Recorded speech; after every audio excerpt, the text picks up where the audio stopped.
Trollord Games. Join the fray.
One moment.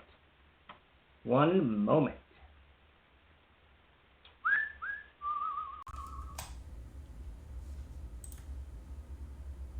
You got it? Alright, there we go. I think it was the speaker. I still don't really know how that thing works. Alright. So all that jibber jabbering I did was for naught. And I'll never remember what I said. There you go. A little quiet, he says. I hadn't changed anything. Turn that speaker thing up. Alright, can you hear me? I don't know. No grape is deaf. There you go. It's always something. Always something. But I can link it so we're close. Yeah, there you go. That's what I need. What I really need is a donut. I want a donut for a while. I don't eat donuts very often. How's it going, Happy? What is wrong with my damn camera? Alright, there we go. Alright. Yeah, Chuck, hey Chuck, change the title, whatever we're doing today. I think we're just doing a random GM's tricks of the trade. What did I talk about yesterday? I did TikTok on one of my little things that I do when I'm running big, huge tables. It was probably the best advice. Yeah, it's the most important thing I've ever said. I'm sure. That's possible. I don't say very much that's important. So, Gygaxian advice. There you go. Oh, Gary. I never did get to play with Gary. I always made sure everybody else got to play. I played a few board games with him, but I never actually sat down and rolled dice with him. One of my great regrets. But there you go. There's no telling, Chuck. Everything's been going wrong around here. I think we finally, Todd's been binding like crazy for the Starship Warden. We've bound just shy of 3,000 books in the print shop. And after about 1,000 or so, the binder kept gumming up. Every 300 to 400 books, probably 200 to 300 books, it would bind up, and the carriage would not really jump the rail. It's not really a rail, it's a chain back there. It's a chain so you have a carriage, and then a chain moves the carriage back and forth across the grinding wheel and to the clamp and all of that craziness. But no, he's talking about the thing underneath it. But the carriage kept jumping off, and it would gum up on one of the flywheels, and it's just a big ass mess. And we couldn't figure out what was going on. So what we, in typical because we were in a hurry in typical troll fashion, we cut chunks of cardboard out, put it on part of the framework so the carriage couldn't go all the way to the right and it couldn't jump ship. And that worked pretty well until the cardboard got pounded into flat and we had to replace that. And then apparently the machine figured out how to bypass that, and that stopped working. But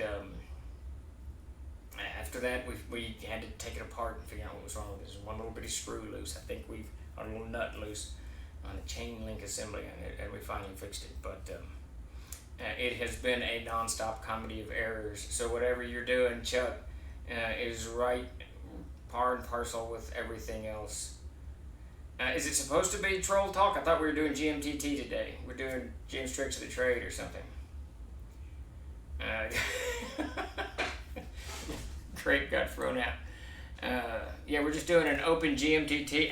It doesn't matter. It really doesn't matter. People can see Jim's Tricks of the Trade. It's all good. You're fine, Steve. It's just not sticking. Oh, okay. Who knows? It is what it is. There you go. So I did not get a new Jim's Tricks of the Trade up and out, and Tim's on vacation anyway, so I would have had to do the newsletter, and that never would have happened. But so we're going to ramble this time. We're going to do what we did last week and just kind of throw it open to questions, commentary, and whatnots, and we'll just go from there. We'll see what lands. If nothing lands, we'll call it a day, and I'll go walk 2 miles before dinner, which I really don't want to do, but I'm going to do. In this blazing 7 million degree heat outside. But that's a good thing. But anyway, we'll wait for a couple more minutes before we open it up to questions, discussions, and all that kind of stuff. And if no one has anything, I'll dive in. GM Tricks of the Trade with Stephen Chenault, special Q&A part 2. There you go. Perfect.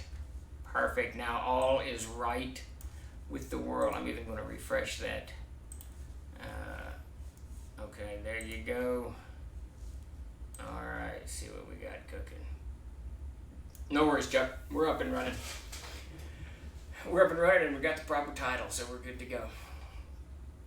So I posted, I do short GMTTs on TikTok, and yesterday's was one of the things I do when I'm running really large tables and you start to lose a player. You know, you've got 10 or 15 or more people at the table, and you see one getting a little distracted or starting to look at their phone or what have you. How's it going, Eat Surf?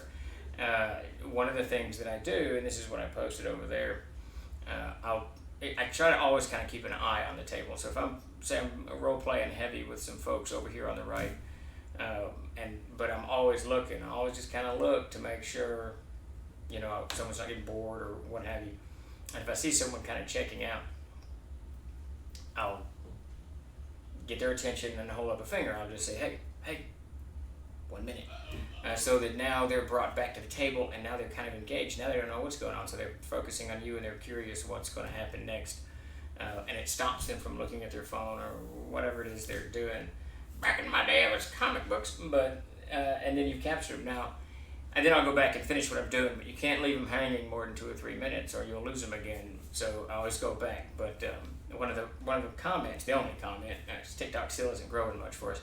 The only comment I saw was someone said 24 players in question mark. Because I made that comment on TikTok that I've run up to tables up to 24 players.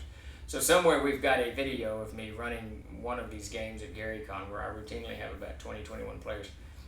I'm gonna put that up on TikTok because it's delightful chaos is what it is. Absolutely delightful chaos. How much time do you want to spend on shop prices, price lists, fleshing out every merchant NPC? Almost none. Absolutely none. You know, I would love to do a huge giant book of equipment and everything, so that everything, like take the World Builder and price everything out, so the CK can go in, GM can go there and look at whatever, you know, they need to do, but because players will buy everything. And someone's always got some kind of thought that they want to do. But yeah, I'm not a huge fan of giant price lists. We got a lot of stuff in the Player's Handbook though. Looking at the new PHB, I gotta say the art for the lock-picking rogue is one of the best pieces I've ever seen. Isn't that a crazy good picture? When I first saw it, I'll see if I can't get it up here on the feed. When I first saw it, I was a little taken aback. I was like, well, I don't know if I want to do this. This is pretty wildly different than anything we've done before, but that's part of what working with Peter and Zoe, I kind of unleashed them and said, listen, just, I need this, give me what you got, and what you're thinking. And that one, I'm trying to look it up now, man, was that one just really cool. There's the Player's Handbook. Good God.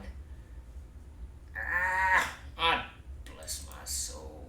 Bless my soul. You know what? That's on Dropbox. That's where that guy is. 'Cause I'm an idiot. There. I'm getting there. There. What is it? The Rogue Female, right? Yeah, there it is. And while I'm getting that loaded, man, is that just a great picture. I'll have to save that as a JPEG. Delete. Did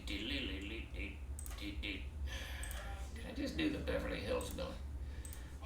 What was that companion show to Green Acres? It was had like a train station, a water tower. Man, I can't remember. All right, while I'm loading this up.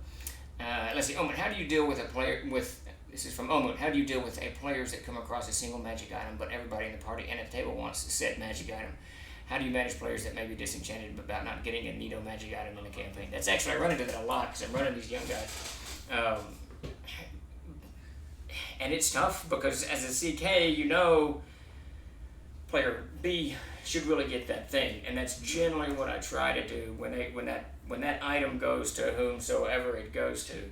And if it should go to someone else, I try to just gently say, that's a chime of opening, and that chime of opening for the rogue or the magic user wouldn't have to get a knock spell, or the rogue then would have a better chance of picking locks. That's kind of what the magic item is. So I kind of metagame a little bit. I know metagaming gets a bad rep a lot of time, but I think it's sometimes very important. I think it's got a huge part of the table. Because otherwise you do end up with people a little bit sour at one another. And it's really hard. So what I try to do is convince them to give it to the player who can use it the best. Because then that way, even if it's a really cool item that everyone kind of wants, everyone can at least benefit from it because the person who can use it the best is actually using it. It frees them up to do whatever or however, so that they can use other abilities or spells or what have you. But that's a tough one because people do get kind of. Especially if you don't, like me, I don't give out a lot of magic items, so the magic items are few and far between. And it's one of the things that I think is definitely wrong with AD&D, and I think C&C has this problem a little bit too. Most of the magic items are really constructed for fighters, clerics, really, and magic users. Wizards get a lot of the wands and the staves and all of that stuff. But a lot of the odd end classes like the rogue and thief and whatever else, they don't get many magic items. So it's kind of tough, actually. It's kind of tough to distribute that stuff kind of equally. But that's one of the things I do. I try to kind of push the item to the player whose class would or race would benefit from it the most. I'm not sure if that answered your question, Omut, but yeah, it's one of the things. And I'll tell you, to be honest with you, when I'm doling out magic like that, it's very specific. If it's a very, very specific item, before it even hits the table, before they find it, I try to soften the ground a little bit. This item constructed for a rogue, whoever I want the item to go to, or whatever class I had it kind of built for, assuming that it's class-based, I try to gear it in one direction. And usually, I've got a couple of players it's very easy to do this with. I gear it to the player who's going to distribute it, who I know doesn't want magic generally or doesn't care or is in the game for the different reasons, so that they will give it to someone. And then you at least have a player distributing the magic item to another player, and that takes you out of the crosshairs and makes the party kind of hash it out. But even then, you can get people on the side that, those two were working out between themselves and someone didn't get it.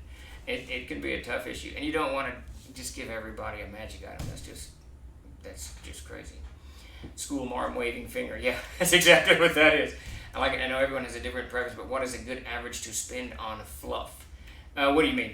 I'm not sure what you mean. Just items, just stuff. Probably 10 or 15 gold pieces, just odd and things. How's it going, Time Lord's wife? I know everyone. Blah blah blah. I hope you're doing good today. Let's see. Blah blah blah.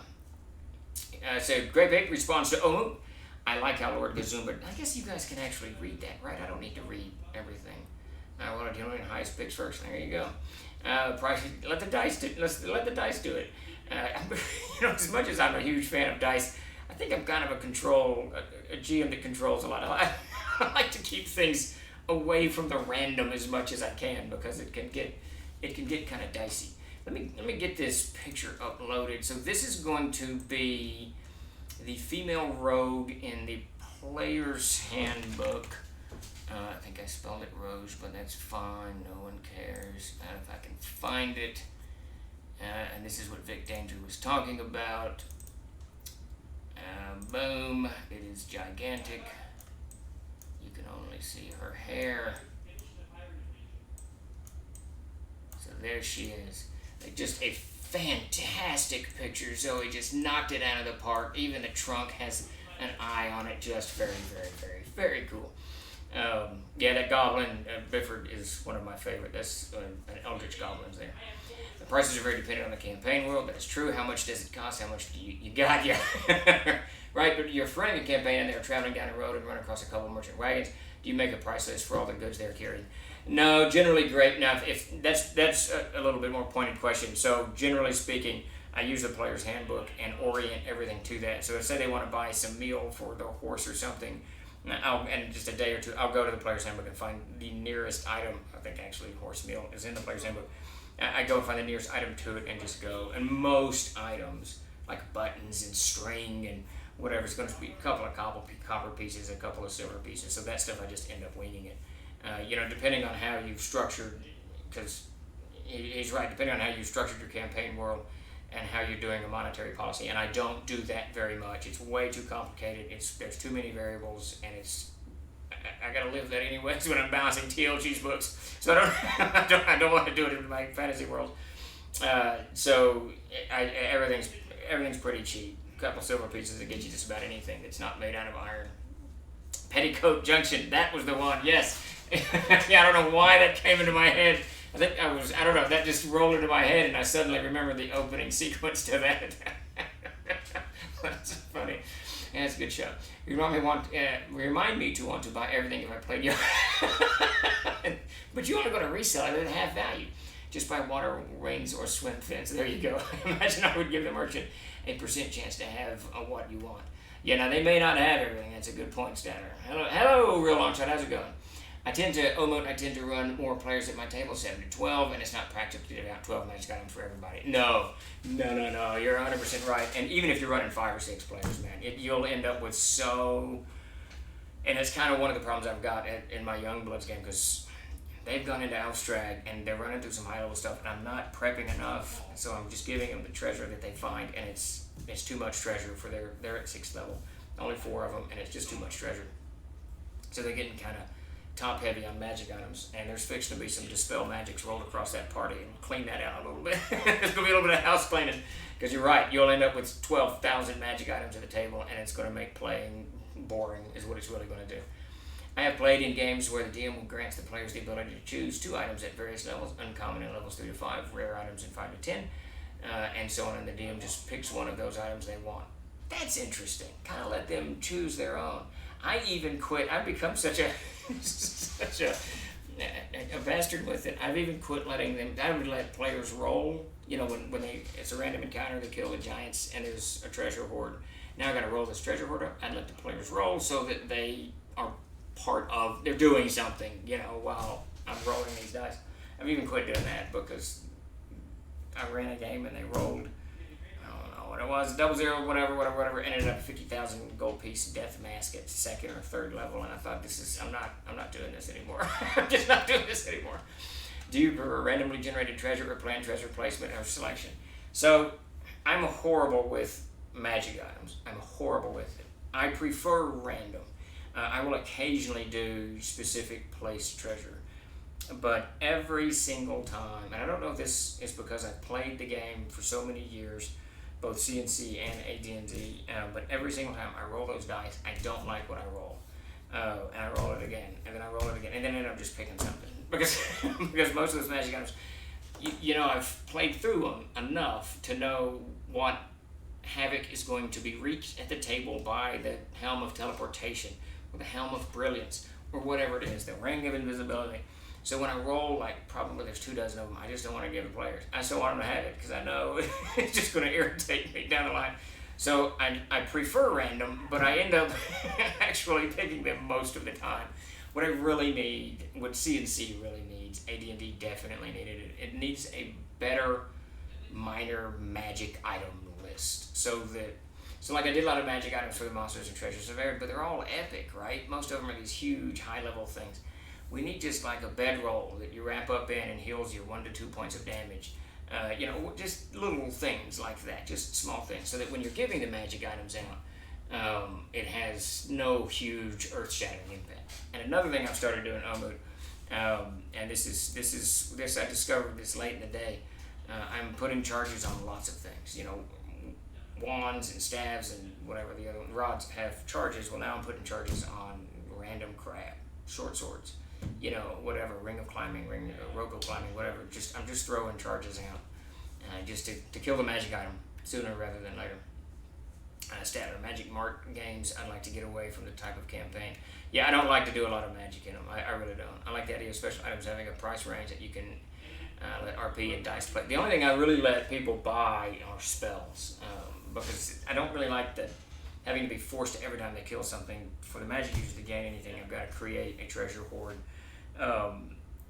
that has a scroll case or a book in it. So I actually allow players that play wizards, magic users, whatever game you're playing, sorcerers, whatever, what's the other one, illusionists, I allow them to go buy spells. Then they have to go to a specific town or talk to a guild and work crap out. We usually role play it through, but that I definitely do. How's it going, Jay? Thanks for joining us. My players are reasonable with Treasure Division, and so D30 works. There you go. That's the way to do it. I'm just stunned. Zoe just did a great job. And Peter just rolled out the female knight and the dwarf male fighter, and oh my lord, they're fantastic. I'm just absolutely blown away. I was actually tinkering with the Player's Handbook. I didn't get to it as much as I wanted to this week, but tomorrow is all Player's Handbook all day. I was wondering why you choose a D30. Do you have a blah, blah, blah? Because D30s are awesome. We had them and needed to use for them. Exactly. Jay knows the story. You got this D30 dice, you got to do something with it. It's like the poor beleaguered D12. Nothing needs a D12. It's just sad. How's it going, Green Lumpton? How's it going, Enoch? We're just doing a random open mic night tonight on the GM's Tricks of the Trade. Banned items, yes. I like Pathfinder 2E. Wand rules basically 1 charge per day. No need to track charges. That's pretty cool. Omo, please refrain from posting links without permission. Dang, Omo, did you get in trouble? What did you do, man? Let's see. It's been a rough week. My last week was a rough one, so I'm sorry to hear you've had a rough one, but hopefully the rest of your week will pan out, and your weekend will allow you to recuperate and get a little rest and dive back into it next Monday. I need a bedroll of healing. That's a good little magic item. Mark Sandy came up with a whole bunch of magic items. I don't even know where they are. I don't know what we did with them. I think they were supposed to go in the Adventurer's backpack, but I honestly don't know. I don't know what happened to them. I need to ask Mark about that. But he did. It was like this bedroll of healing. There was a cot, I remember, to help you memorize spells. There's all kinds of just little bitty things that don't change the game, but give the players something extra. How's it going, Tabletop? Sending you good vibes on my stuff soon. Very cool. That was from Time Lord's wife to Lord Gazumba. Hey, Time Lord's wife, I need to shout at you. Is Discord the best place to do that? I know you're talking to Chuck, but I want to give you a shout out. I see D100 is the challenging one, sort of tough to see what the result is. Yeah, I need many more minor magic items in my game, so I created about 500 mostly minor stuff from all over D&D world for CNC. You want magic pants? You got them. Dude, you need to send that to me. Let me publish it. I'll pay you. That would be awesome. Love stuff like that. Absolutely love stuff like that. Small magic items. 1,001 years ago, I was playing. So this is gonna be the '80s, the mid '80s, or something like that. And I don't honestly know if I made this up or if I got this from the T series. I don't know where this came from. But in Verberbach, there was a city I was playing. Again, this might have been someone else's idea that I got from a module. It's been way too many years, but I had this guild of wizards, and one of the things that they did was made magical things, like a magical stool that would walk to you if you needed to put your foot on it, you know, a magical decanter that would fill with water on a command word, stuff like that. Just very simple things. And I like the idea of it because it made no sense really, and it still kind of makes no sense that if you're a wizard and you're able to manipulate magic like that, then why wouldn't you make things more comfortable? Isn't that what we do with technology all day, with from air conditioning to giant bright light bulbs? Don't we do that? So why wouldn't you do it with magic? But I eventually kind of jettisoned it because I didn't like the tone. It was too cutesy, and the tone was just too different for the games that I were running, which were a little darker, heavier, combat oriented, not combat oriented, but you know, battle, save, whatever. And the stool walking across the stage kind of wrecked all that. So I kind of just phased it out of my game not long after I introduced it. But it's an interesting idea. Why wouldn't magic users, wizards, sorcerers, illusionists use their magic to make lives a little better? And if they die, what happens to the walking stool? Does it just wander off into the sunset? Which is kind of a cool idea, to be honest with you. Was a bit longer shift today. I had to keep shaking my moneymaker on the pole on stage at a time with some really good bird songs. Well, there you go. At least the music was good, man. That's all you can ask for. You can ask for no more. And hey, thank you for the tip. I changed the TikTok thing, and I seem to have gotten a few more followers. I don't know if that's specifically why, but I suspect that it is because I got 5 or 6 after I posted yesterday's videos, and I had already changed from Troll Lords to Troll Lord Games. So hopefully that tip worked out. Thank you very much for that. And I still haven't read your piece, but it's there on my list. Oh, wait, the 80s was 1,001 years ago. It feels like it, man. Time works a little differently here. Anywhere else I would be hundreds of thousands of years old. Let me tell you. This last, Shipping the Warden on top of the Monsters and Treasures of Air, because there's so many parts with it. And I can't even, some of the stuff that we had to do to get these things out the door is absolutely nuts. And all of our equipment, other than the cutter never failed once, but the binder, software problems, constant software problems with stamps, computer in there, the scale, and I've had the scale forever and a day. The scale started messing up, so it's just that cursed radiation cloud ate everything up. And there you go. What are you gonna do? Until they become floating discs. So I like the D8 plus D12 for a 2 to 20 table. That's very good. That's very good. I would do amazing things with that decanter of endless water. Yeah, I gave one of those to my players. It was his favorite magic item. He lost everything other than that decanter. He would always do anything to keep that decanter going.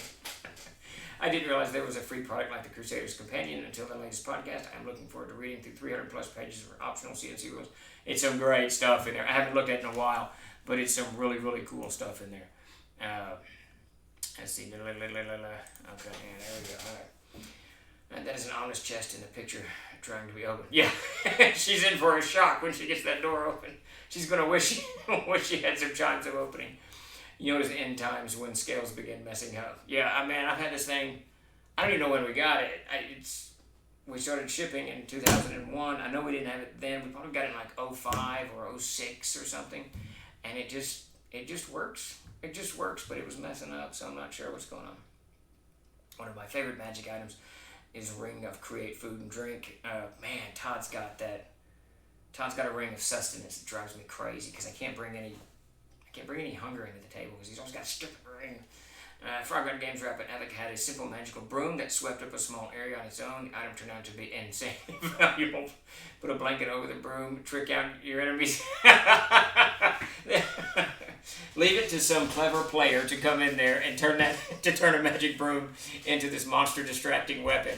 But you gotta give them points for it, right?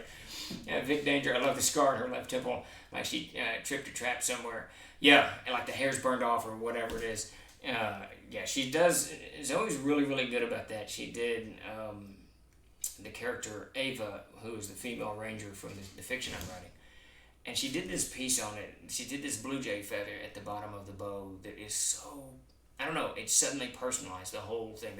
The picture is fantastic to begin with, but she personalized it with it. Suddenly you have a person she's done something so unique, whatever, personal. She personalized her bow in a very unique way, and it's very cool. That type of, I absolutely eat that stuff up. Absolutely eat that stuff up. One thing you learn doing LARP, always open found boxes, chests from behind, so it always opens in front of you. Yeah, that's probably a good idea. Known for grape ape, known for weaponizing anything in a game, absolutely. Hey, everyone, just blah, blah, blah. Yes, all good.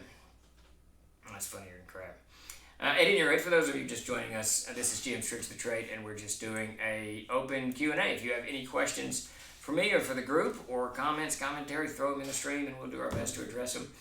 We normally have a more structured show, but things here at TLG have been in a radiation cloud for about a month now, I think, and I literally think this morning we just got through it. I think we're through it. So things should, they never ease up, but things should ease up. They should ease up.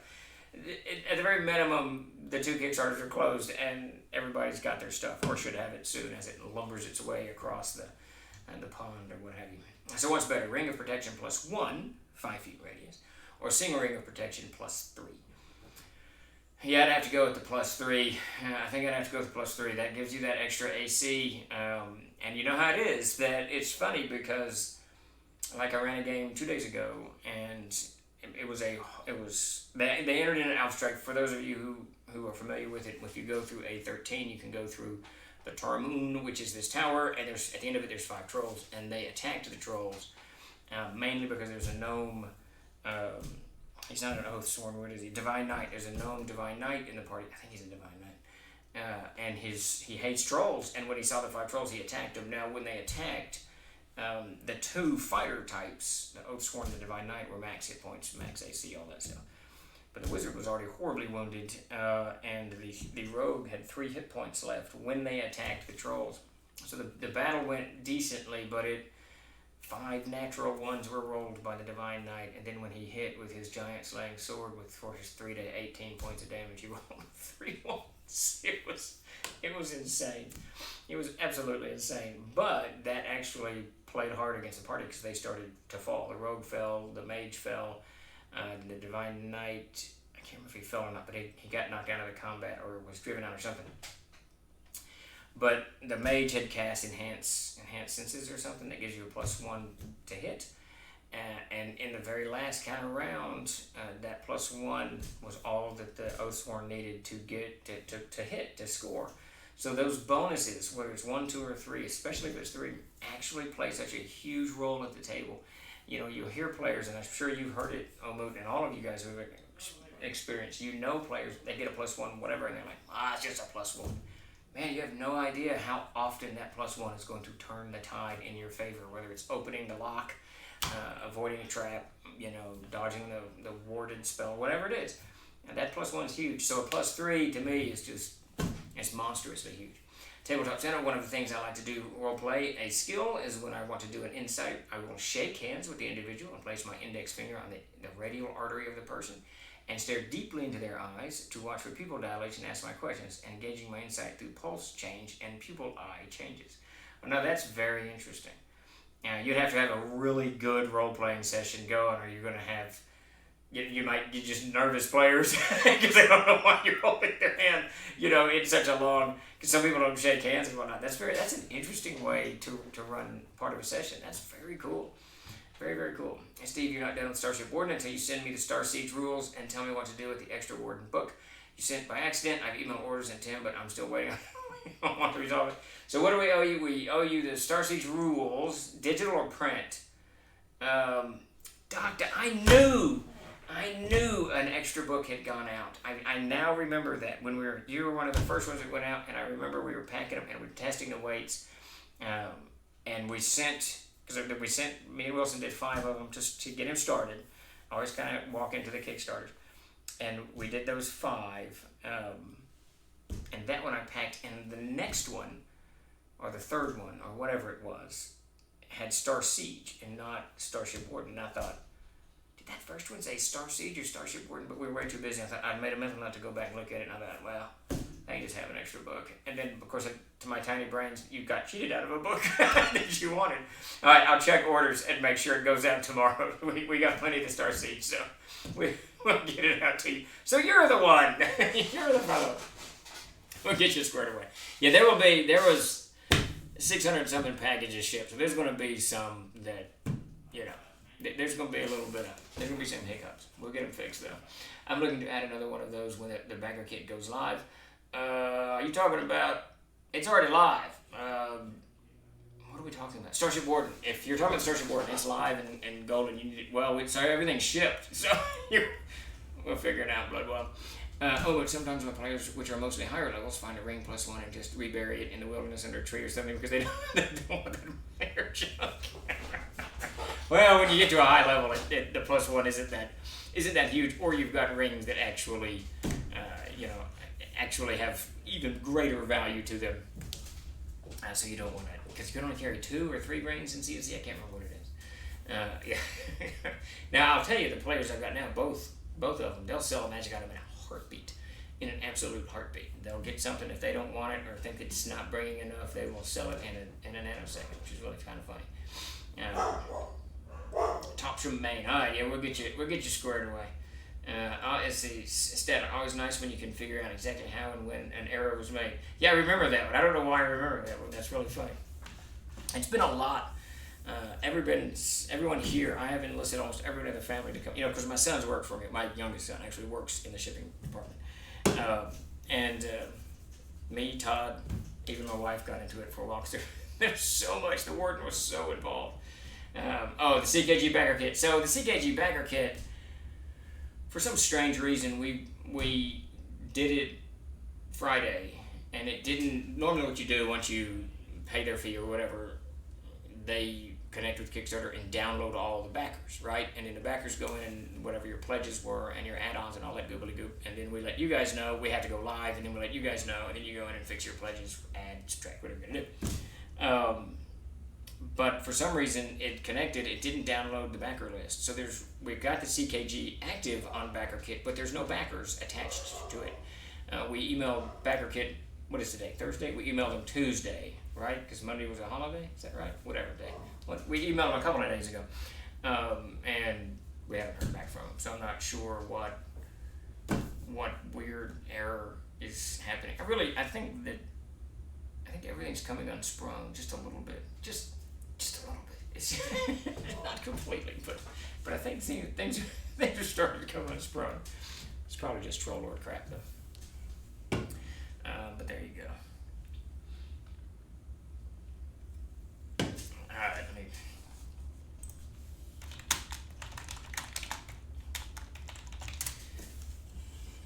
at any rate, so any more questions? Throw them into the feed. I have to duck out early. All right, Great Pate. It was good seeing you again. We're gonna probably close her down at about 4:55 or so, so that I can go stomp off my 2 miles and get that going in this bloody heat. Hey, have Chuck add the manual by cross-referencing the pledges and everything. We don't want to do any of that. We don't want to do any of that. We've done some of the Kickstarters, and it's not bad. Kickstarter's got a decent way to do it internally. You just can't adjust your pledges on the backers can't adjust their pledges. So, yeah, we like backer kits. Pretty good. It's a pretty good program, and they're pretty good people over there, and they're usually really responsive. So my guess is they're not certain what has happened, or they're labor shortages. I don't know. Everybody's having trouble. I took the last load of the wardens up today and was unloading it, and I go up there about the time that the postal manager's on break, so we can talk, chit chat, or she comes out and has a smoke while I'm unloading, whatever it is. And they lost another employee today, so it's just there's no one up there. It's kind of funny, and I don't mind doing this. I really don't. She asked if I could go in because she's her older back, I went in and got the big bin for all the regular postage and pulled it out from behind the clerk area, rolled it down to the dock, loaded it all up, and rolled it back into the clerk area. It's really kind of funny. I don't mind doing it, but they've got to be shorthanded if they're asking people randomly off the street to come in and help them out. I don't want to go back to the tavern and back to the dancing at night. No, I don't want to go back to dancing. There you go. Any idea when the word will be in the TLG store? Maybe as early as next week. The biggest problem, and I think this is solved. The biggest problem was boxes. I'm not certain. We got 4-inch boxes in. We got the ERB boxes in. I know we got 2-inch boxes. The biggest problem is the boxes. But it will probably be next week. Now that the Kickstarter shipped and all the backers are getting it, so we'll roll that out pretty quick. I'm really not certain if I've even solicited it for the store, to be honest with you. I thought I did, but I may not have. I need to double check on that. You and I need to schedule a chat soon as yes, we do, Tabletop. I want to bend your ear a little bit. Stafford people don't seem to want to work at all lately. Go find out. That's crazy. It's absolutely crazy. Everywhere I go, from McDonald's to the post office, there's help. I've never seen so many help wanted signs. It's kind of crazy. Brave New World wants a bigger pre-order Kickstarter Starship Warden or CKG. Which one will be the tougher process? The Warden by a stretch.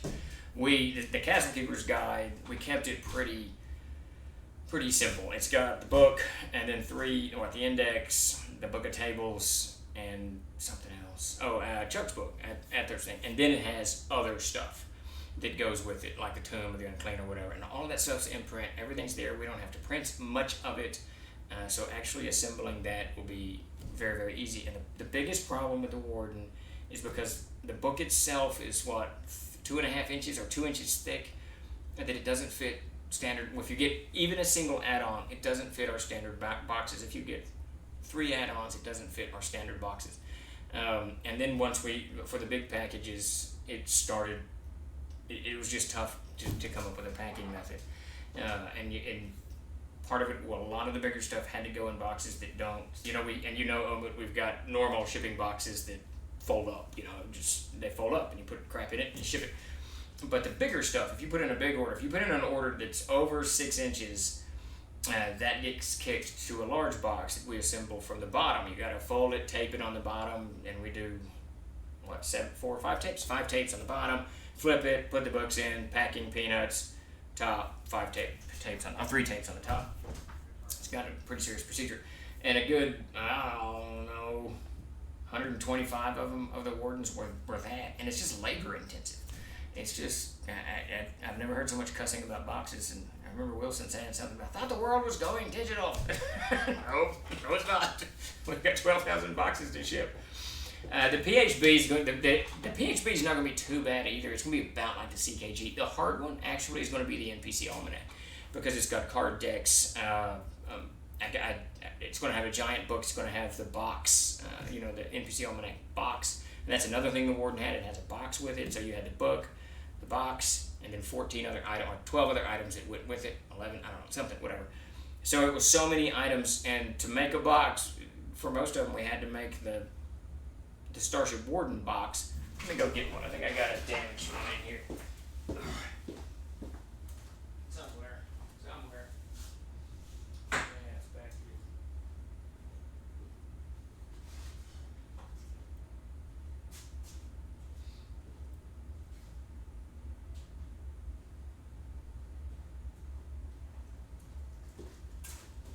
Yeah, so we had to make the box that it's going to ship in, and then we had to make this box, that goes in that box, and then the book itself, of course, is gigantic. So it's just so much work. And the NPC Almanac will have the same thing. It's because it's got a box that comes with it. Just absolutely nuts. I'm really anxious. The CKG is supposed to be here next week. I'm so anxious for that book to get in. I'm super stoked on it. I want it yesterday. And that sounds like a nightmare for shipping, just trying to get it. Yes, it was. And let me tell you, the funniest thing about all that statter, and I think we've talked about this before, because we had it scheduled. I mean, I had it all timed out. The Monsters and Treasure book shows up week 1, Warden week 2, and so I bought all the boxes for the Monster book. And then the boxes for the Warden were supposed to come in the next week. Well, when the Monster book was damaged and we had to return it to the printer, I had all of these boxes, and it also had its own boxing problem all over the place. Then the Warden, we got to start shipping the Warden, and the Warden boxes show up.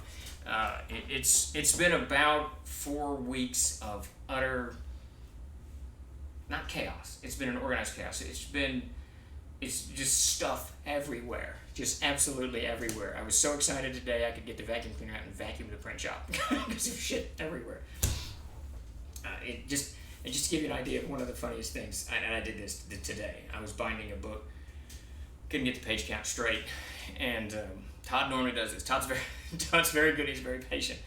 And I kept trying to get it straight, so I was like, fuck it. And I jammed the thing into the clamp, and I hit start. And I knew as soon as I hit start, it was an idiotic thing to do. Well, the book was in kind of at an angle, and there's just two huge grinding wheels that grind off the book block so that it chews it up, so the glue can be sucked in and spread out. And it cut the corner of the book off. I mean, just cut the corner of the book off, and shit flew everywhere. There was confetti everywhere. It just shot up out of the grinding wheels. I mean, as he chopped this book into pieces. Clearly, that went into the recycle bin. We will not even be selling that for a damaged book. Yeah, okay. For everyone in the chat, if you aren't TikTok, follow Troll Games for even more Stephan and RPG insights. Thanks for that tabletop. Yeah, we need to, and also the pledge manager for the pledge pre-pledge thing for the Robbie Harry's up and live. I see. So easier time for the trolls, maybe around the corner. Yes, I think so. I really am looking forward to tomorrow. There's nothing on the agenda other than working on the player's handbook. So it's only take a day or two to finish it, maybe 3, depending on the spell section. But so I'm super stoked on tomorrow. I'm just super stoked on it. It's been it's been a huge learning curve. It's just been a huge learning curve. And part of really what needs to be fixed is space. I just need a warehouse. At this point, we just need more space so that we can spread out and I can get. Because we order books, like the boxes, we used to order in bundles of 50, now we order them in bundles of 500, so I just need places to put that stuff, so that whoever's working at the packing table, or the binder, or the cutter, whoever's doing whatever, because we all kind of do everything except Todd, mostly binds, has actual room to do it, and that would be the amazing thing. The book was sacrificed to offer a moment of clarity in the chaos. Yeah, it was definitely sacrificed. It just exploded. I'd never seen the binder do that. I thought I broke it for a minute, but it shot stuff everywhere. It was really kind of funny. It made me stop and get patient again, because that was the map book in the Ward, and the map book's 110 pages, and it just takes forever to print. It looks like you're going to need to move to Sandwich, Illinois to buy the Off-World Design Warehouse. Yeah, not Illinois. I love Arkansas. So, chances of me uprooting are slim to none. Love it down here, though it is pretty hot. You show images of a warehouse when you say you've found stuff in the warehouse, so what, do you have it and it's not in the warehouse? Yeah, we got the warehouse, and then we got the print shop and the mail room, and the print shop. So the print shop is kind of the catch-all for the mailroom, because we don't want to go to the warehouse all the time, because that's on the other part of town. And print shop is, print shop's over there. Mailroom's right there. So everything that the mailroom gets backed up goes in the print shop. We ordered like 2-inch boxes. I ordered 2,000 2-inch boxes. I can keep. I don't know if you can see it. You can see our space management. Right, you can barely see it. That white line, if you look in the middle there, that's actually bundles of 2-inch boxes. And they're under a desk that holds a lot of Dr. Pepper in a refrigerator. But, so if we have too much that we can't fit into the mailroom, it goes into the print shop. So then the print shop's also got its paper, all the other crap that goes, the cutters in there, the binders in there, and all that shit. So it just gets kind of crappy. I'm peeved, not a single CNC game on the schedule at Gen Con this year. If I go, I might have to change that. Yeah, man, we've just dropped the ball completely when it comes to Origins. All of them, really. I don't even know where we are on GaryCon. We got to sit down and figure that out. I'm not sure if we got anything on GaryCon, so we've got to change that. That's one of the things that absolutely needs to be fixed, and one of the reasons that I want to get the CKG and PHB, and I'm really holding off doing any marketing until the Player's Handbook comes out. I think this new Player's Handbook is a world ahead of the previous 7 printings. And Omu, I want to thank you for your commentary on that. You really helped kind of refocus my attention on looking at a different way to lay out. We had a conversation months ago, and when I got that into Pete's head, Pete really ran with it, and I think the Player's Handbook has turned out really, really cool. I'm super stoked on it. So once the PH comes out, and obviously the CKG will be out by that point, it better, or something went horribly wrong, we can really start pushing Castles and Crusades again. We can step up and really start flaming it out. That's what I want to do. Flaming it out. What the hell does that even mean? I go to Indianapolis for only a few things, St. Elmo and CNC. Well, sadly, apparently, St. Elmo's is still there. Let's see, VGHC2, Stephan. Wait, what is that? Why do I know that? Greyhawk Common. VG, what is the V? I'm an idiot, Jay. I don't know what the hell's going on. But yes, I think I'm in your game, or I'm running a game or something. We're doing something in VGHC, absolutely. Check that listing link I sent you on Facebook Messenger. Okay, will do. I'll check it out. Hey, Mac has joined us from the road. I'm assuming you're on the road. Virtual, great. Yes, why did I not know virtual? What is wrong with my tiny brain? Yes, I had a lot of fun in your game last year. That was really cool. Very, very cool. Dang, would be awesome if you had Origins. We went to Origins 2 or 3 years ago. Jason Bay and I talked about it. I'm not certain we're going to be there this year. We're definitely not going to be there this year. Alright, let me answer that question. Alright, I think, yep, there you go. Yeah, that convention thing. This is, the nice thing is, really now that the Warden's done, CKG's done, Players Hunger will be done very soon, I can refocus my attention on doing some of the stuff that really, really needs to be done around here. I'm fixing to hire someone, I think, to help with social marketing, all kinds of stuff, so. Alright, I think we're gonna start winding up now. I'm fixing to put my hiking boots on and take a 2-mile tramp around the river. And before that, though, I think we're gonna do a raid here in a minute. So, as Chuck is putting that together, I want to thank you all for showing up again. I sure appreciate it, and hopefully next week we'll get GM Strict the Trade back on track and get focused on GMing and all the goobly-goop that comes with that, and we can have some normal time. All right, Chuck, will set us up and we'll roll it out. Who in the chat is going to Gen Con, PAX, or Origins on the jet ski? Y'all need to go to the TikTok and check out Mac. He did a great video on a jet ski in a suit. It's really very cool. And that was like, I never got it. No, Tim put it up on Facebook. That's right. So it got up on Facebook too. It was just awesome. That's how Mac brought in, for those of you who don't know Mac Golden, Mac Golden is co-creator of Castles and Crusades and founded Trollord Games with me back in, 1999. But he began the 4th of July weekend by wearing his suit on a jet ski as he was zipping around the lake. It was absolutely hilarious. Okay, everyone, we are going to raid a new fellow that enjoys RPGs. Please stay for the raid. Thanks for watching, and as always, alright, so it's coming up soon. Very cool. Thank you all for joining me today, and we'll talk to you next week, Tuesday, same time, and we'll get things rolling. Yes, TrollCon, I'm actually talking to someone about that, Statler, so very soon. Alright, everybody, have a great weekend.